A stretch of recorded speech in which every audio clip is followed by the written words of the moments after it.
Meet Alan Dulles, newly appointed CIA director. April 10th, 1953, he addresses a room of Princeton alumni, wealthy elites savoring fine whiskey.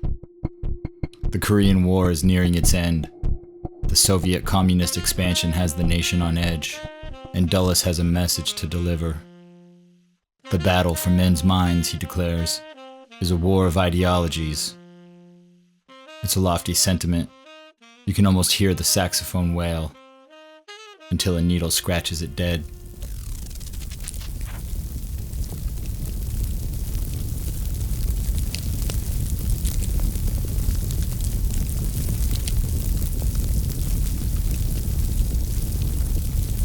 Just days earlier, the New York Times publishes a startling claim. American soldiers returning from Korea are changed. Confessing to germ warfare the US denies, some refusing to come home. Brainwashed. Dulles labels it Soviet brain perversion techniques, as if scripting a dystopian film. Sinister, he says. The audience nods gravely. Meanwhile, the US is weeks from orchestrating a coup in Iran. Details not fit for polite company. He captivates them, conjuring images of communist puppet masters bending American wills. Chemical agents, hypnosis, something worse, he ponders, as if already drafting the next chapter. We in the West, he laments, are limited in this brain warfare.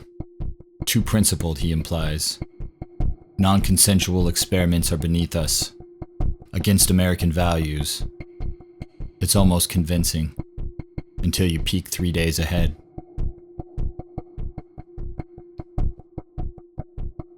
April 13th, 1953. Dulles authorizes MK-Ultra, covert use of biological and chemical materials. American values? Fine for speeches, but Dulles has bigger plans. This isn't defense, it's a race. If the Soviets have mind control, then we'll perfect it. Electroshock, hypnosis, LSD, even radiation. Test subjects include prisoners, mental patients, anyone deemed expendable.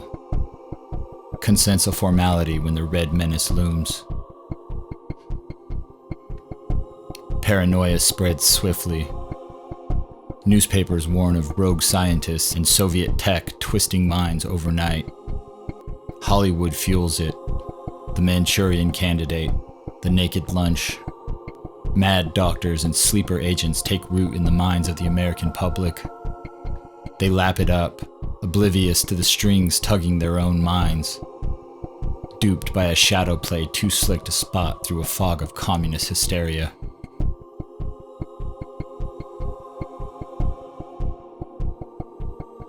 Dulles understood the stakes. He called Soviet tactics nefarious, then mirrored them. MK-Ultra wasn't just a program, it was a defiance of his own words. Not us, he told the crowd at Princeton. While they feared losing their minds to Stalin, Dulles waged a shadow war, unseen until the casualties mounted. But the files? They vanished. Trying to convince us only the enemy played this game.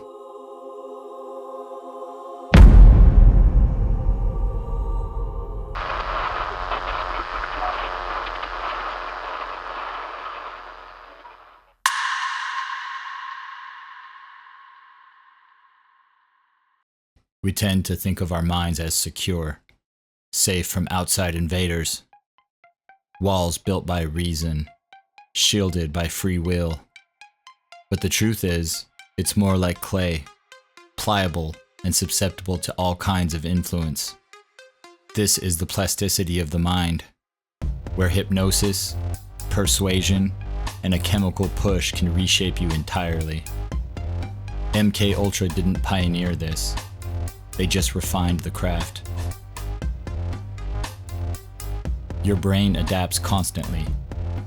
Scientists call it neuroplasticity, rewiring itself with every memory or experience. It's remarkable until someone exploits it. Hypnosis isn't sorcery, it's an entry point. Dim the lights, ease your defenses, and eventually a calm voice seeds thoughts you'll claim as your own. MK Ultra intended to master it. Dose a subject with LSD, plant subliminal messages, and soon they're pledging to a cause they never chose. Persuasion's simpler, no props needed. Ever wonder why you own that overpriced car? Advertisers figured it out long before Dulles. Repetition, fear, a glimmer of a promise. Your brain craves patterns. MK Ultra aimed to pounce on this weakness. Restrain a subject, overwhelm their senses, insist the sky's green. Persist, and they'll not only believe it, they'll defend it. Plasticity keeps you flexible, but vulnerable to a rewrite. In the 1950s, hypnosis evolved. CIA researchers paired it with sensory deprivation. Seal your subject in a tank, cut the light, silence the world, and resistance crumbled fast. Electroshock to disrupt the wiring, and your mind's a clean slate. At least that was the plan, and apparently it worked. Subjects emerged reciting whatever they'd been fed. One man allegedly believed he was a toaster. The lesson? A brain built to bend can be molded.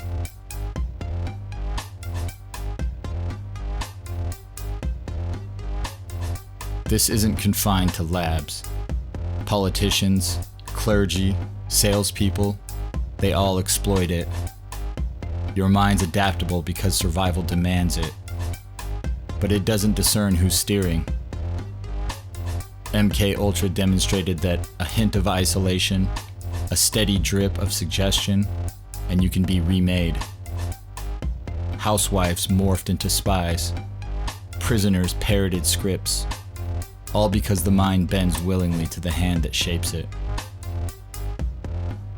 We have free will, but to what extent?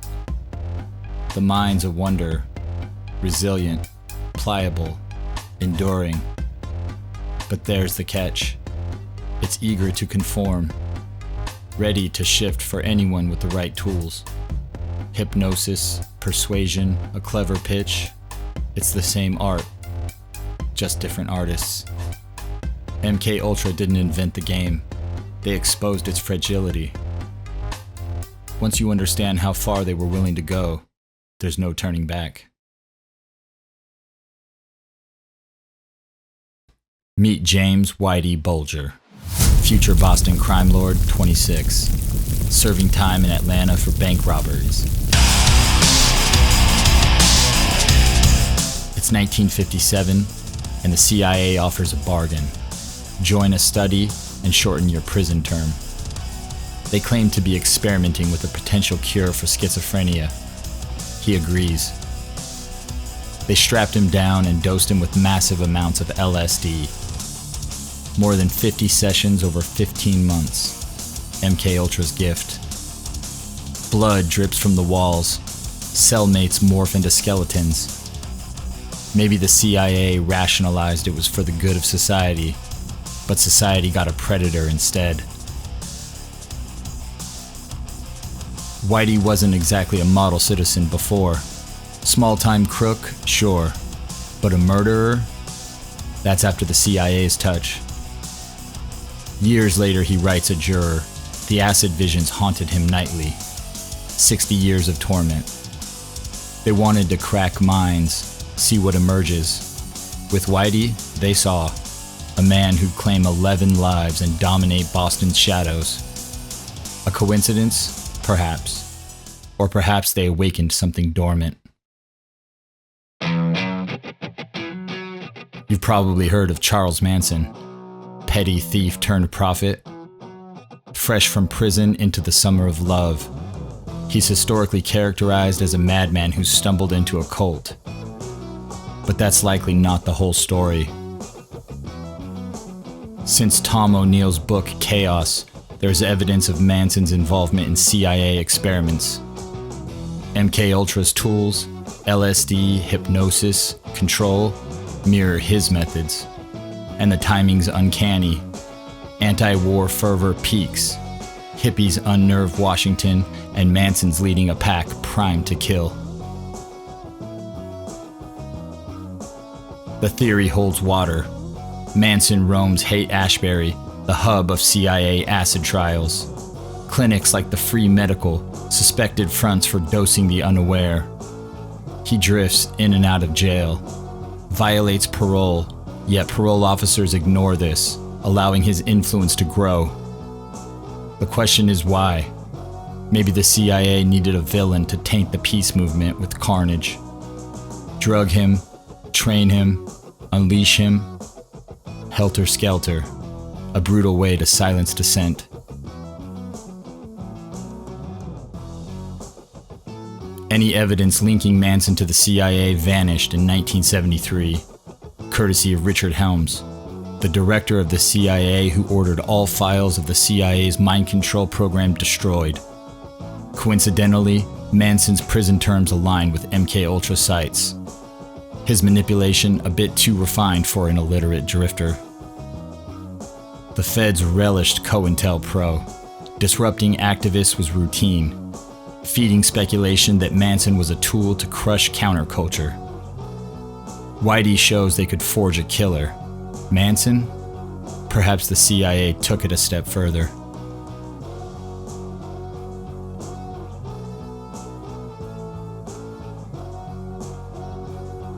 Whitey's mind warped under CIA doses, while Manson might have been their puppet.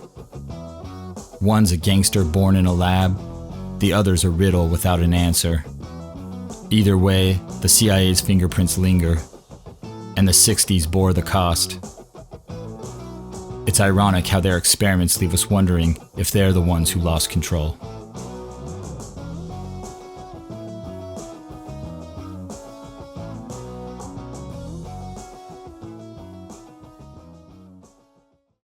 In 1953, the CIA begins MKUltra.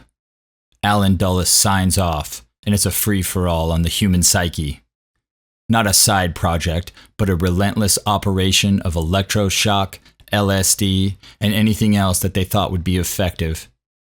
At the helm was Dr. Sidney Gottlieb, chemist, poison master, and a man who'd haunt your sleep.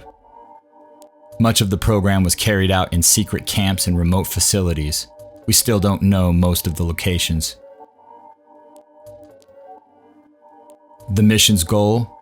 Discover how to shatter the mind's defenses with hypnosis, radiation, polygraphs, sensory deprivation. If it could unravel a brain, they tested it. Subjects ranged from soldiers to addicts, prisoners to children from state homes, many without consent. Gottlieb's team operated across over 80 locations, universities, jails, hospitals, even pharmaceutical firms. They used fronts to mask the operation, though key figures knew the truth.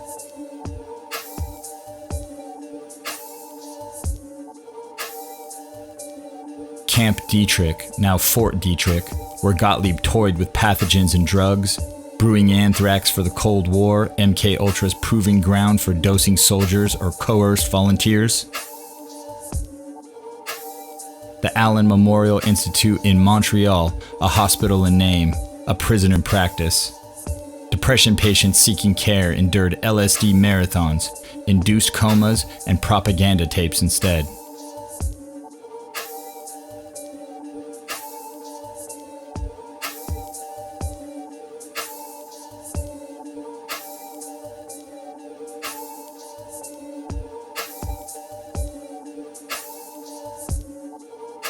Sidney Gottlieb, also referred to as the Black Sorcerer, or Poisoner-in-Chief, head of CIA Technical Services. He's a study in contrasts, reserved, scholarly, fond of folk dancing, yet obsessed with toxins like a Bond villain. He's MK Ultra's mastermind. Truth serums, memory erasing, just a few of his specialties. Gotlieb's vision was a world where the powerful control the weak, not through military force, but something far more sinister. These camps were places where ethics dissolved. Montreal stands out in this regard. Gotlieb backs Dr. Ewan Cameron, dosing patients until they forget themselves. They called it psychic driving, wiping and rewriting identities. In the US, subjects vanished into soundproof cells, light, sound, and sanity stripped, then dosed with mind-altering compounds. Control was the aim, ruin often the outcome. Some left shattered, others didn't leave at all. It's impossible to know the exact number of victims since Helms incinerated the records in 1973. Although some 20,000 documents somehow survived, the extent of MK Ultra will probably never be known to the public. MK Ultra's aftermath was a trail of fractured lives and official indifference. Gotlieb later retreated to India as the Church Committee, a Senate Select Committee that investigated abuses by the CIA, sifted through ashes. Hidden camps, drug-fueled psychotic breaks, a chemist's megalomania. This story is as shocking as it is horrific. The program was axed in 1973 and the CIA ceased its mind control experiments. At least that's what they tell the public.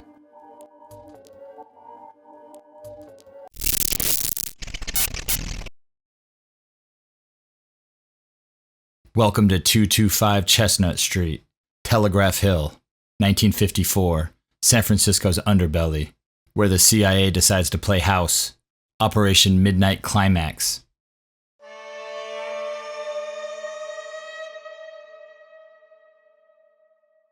A name that sounds cheeky but delivered something more sinister. Sidney Gottlieb, MK Ultra's puppet master, greenlights a new experiment. Dose the unsuspecting with LSD, mix in sex, see what happens.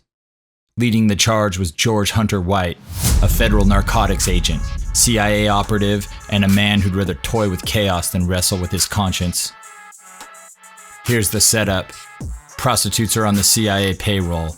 $100 a night plus a get-out-of-jail-free card. They lure Johns to a tricked-out safe house in San Francisco and New York. The mark gets a drink spiked with LSD, sometimes yohimbine. You know, whatever's handy. No consent, no warning. Behind a two-way mirror, White and his cronies watch, martinis in hand, scribbling notes on clipboards. They're testing if acid and sex can crack secrets. Pillow talk as a key to unlock secrets. Turns out it's a lock they never cracked. White's a character. Ex-reporter, wartime spy, now a voyeur with a badge. He decks the walls with bondage photos, French posters, a vibe that screams, "We're not in Kansas anymore." The goal was mind control, but the reality's messier. Some Johns turn paranoid, others commit crimes, robberies, and assaults while tripping. White remains unfazed. He's too busy indulging. Fun, fun, fun, he writes Gotlieb in 1971. Where else could a red-blooded American boy lie? Kill, cheat, steal, rape, and pillage are the all-highest blessing.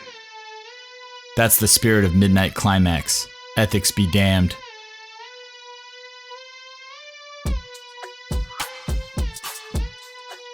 It gets worse. They begin dosing people in bars, restaurants, even beaches. Hundreds of lives, maybe more, twisted by Gottlieb's pet project. Mentally disabled children are dosed too, because why stop at John's? The operation runs for over a decade. Safe houses begin to close by 1966.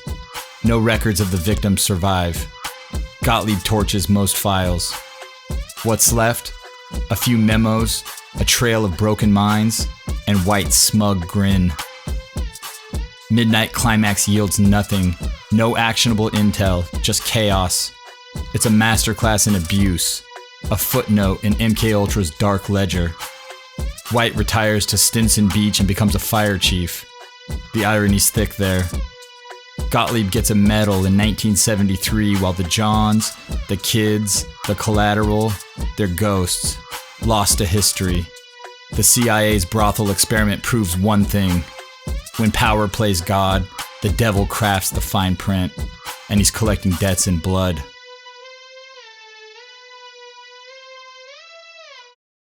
Meet Louis Jolyon West, also known as Jolly. He was a psychiatrist, a CIA favorite, and a man who'd experiment on anyone to test a theory. Born in 1924 in Brooklyn's rough corners, he rises fast. Cornell, Air Force, Oklahoma University, heading psychiatry departments by age 29. By the 50s, he's MKUltra's star, probing minds with hypnosis, LSD, and a smile that says, "Trust me, I'm qualified." Jolly's breakthrough came after Korean War POWs, warped by communist tactics, confessing fabricated crimes, finally made it home. At Lackland Air Force Base, he claims to have unraveled why 26 of 59 U.S. airmen captured by the enemy make false confessions. The CIA takes note. This man understands control. Soon, he's running Subproject 43, $20,800 for psychophysiological studies of hypnosis and suggestibility. In plain terms, drug them, hypnotize them, dismantle them. It turns out to be effective enough to keep him in their orbit.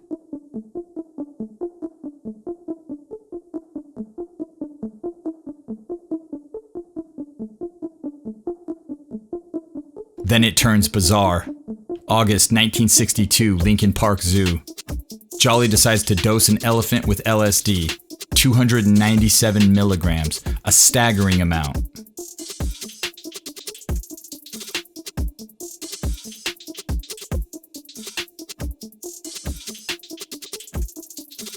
Tusco seizes within 5 minutes and dies in under 2 hours. Jolly brushes it off. He claims he miscalculated the dose. Either way, he spiked an elephant with acid and walked off, leaving behind the corpse of a beloved and popular zoo animal. In 1966, Jolly arrives in Haight-Ashbury, observing hippies like specimens. The same era and place as Charles Manson. There's no proof Jolly dosed Manson, but the parallels are uncanny. Manson's LSD-fueled control echoes West's expertise. CIA-linked clinics were active there at the time, meaning Jolly was likely involved with Manson. Jolly sets up shop in Haight-Ashbury, 1967, and runs the Haight-Ashbury Project, a study on youth culture funded by Gottlieb's MKUltra. Jolly opens a fake clinic, luring runaways with free care, then doses them with LSD, probing their minds for cracks and mapping how acid fractures free spirits. Some kids never leave, their heads scrambled permanently.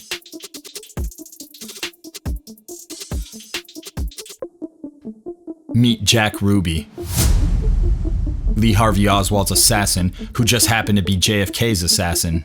While in jail for shooting Oswald in front of a crowd of shocked reporters, Jolly pays him a visit. Jolly declares Ruby technically insane, psychotic, and unhinged. Before his visit, Ruby was reported to be coherent to police, friends, and his lawyer. After meeting with Jolly, he's psychotic. Jolly suggested hypnosis and sodium pentothal, MKUltra staples. The details are so insane they bear repeating. Oswald guns down JFK. Ruby takes out Oswald on live TV. The supposed lone shooter in the president's murder. Then, while Ruby rots in jail, the CIA dispatches their LSD-obsessed mind control doc to poke at his brain, labeling him psychotic. A closed loop. The CIA's never been pinned for JFK's murder, not officially. And it's no mystery why. They don't leave loose ends. Jolly's career continued to thrive. He was the UCLA psychiatry chair from 1969 to 1989 and considered an expert on cults and coercion. He testifies for Patty Hearst, dissecting brainwashing like he invented it. He dies in 1999, unaccountable and unscathed. MK Ultra was eventually exposed, but Jolly remains its grinning specter. Elephant Slayer, Hippie Observer, Ruby's Destroyer. He exposed sanity's brittle edge and wielded the blueprint to shatter it.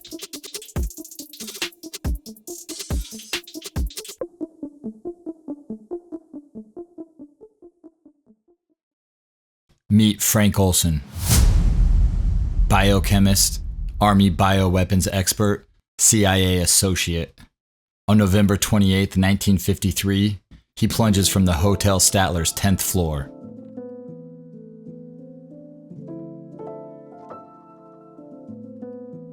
The official story is a depressed man had some drinks and dove through the glass of a closed window. The alternative? He knew too much, and the CIA doesn't tolerate loose ends. This case teeters on a razor's edge of mystery, and for Frank Olson, it carved a fatal wound. Frank's no innocent. He works at Camp Dietrich, crafting bioweapons to counter the Soviets. By 1953, he's tied to MK Ultra, plotting ways to lace drinks with LSD or unleash plagues. He's considered a reliable man, a wife, 3 kids, regular at church. Then November 19th, Deep Crake Lake, Maryland, a CIA gathering. Gotlieb's present and scheming, and Frank Olson is in for a surprise. Gotlieb laces the drinks with LSD. Frank drinks, and not too long after, reality fractures. Walls bleed, voices distort, his mind unravels. Others shrug it off. Frank can't. He mutters about secrets, mistakes.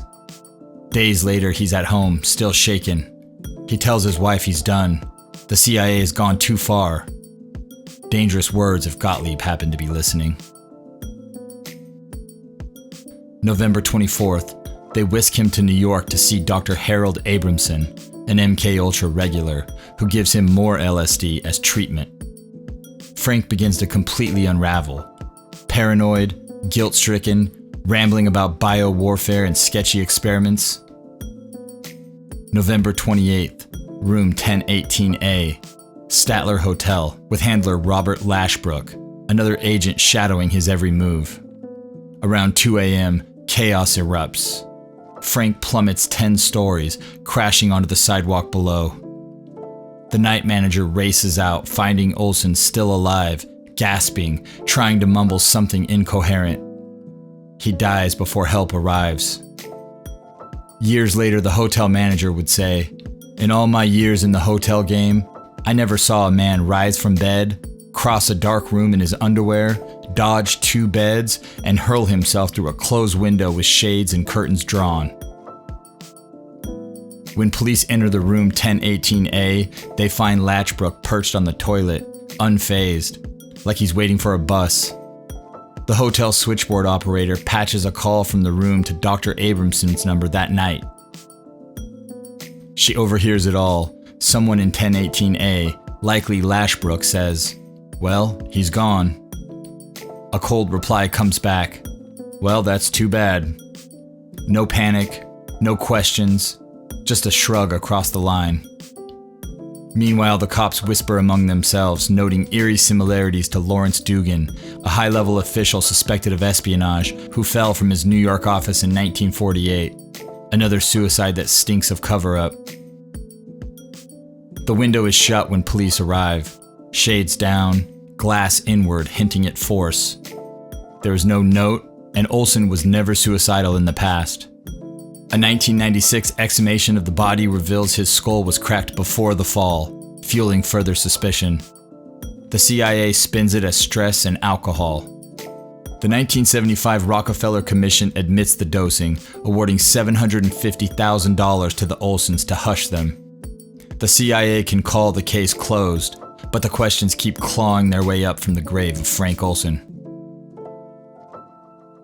Frank glimpsed MK Ultra's core. Perhaps Korean bio-attacks, perhaps lethal test.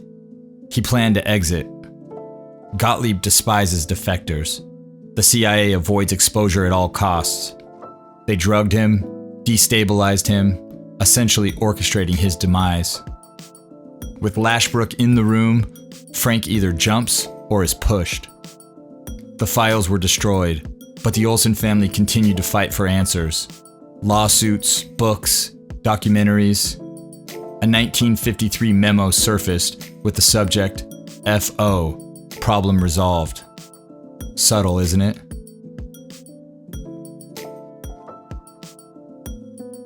Frank Olson's chapter ends as a body on the New York street and a mystery the CIA sidesteps. Accident? Anything's possible. Murder? Gotlieb's history leans that way. He's MK Ultra's lingering shadow. Frank Olson was a man who saw too much and fell 10 stories for it. Truth, it seems, hits harder than concrete.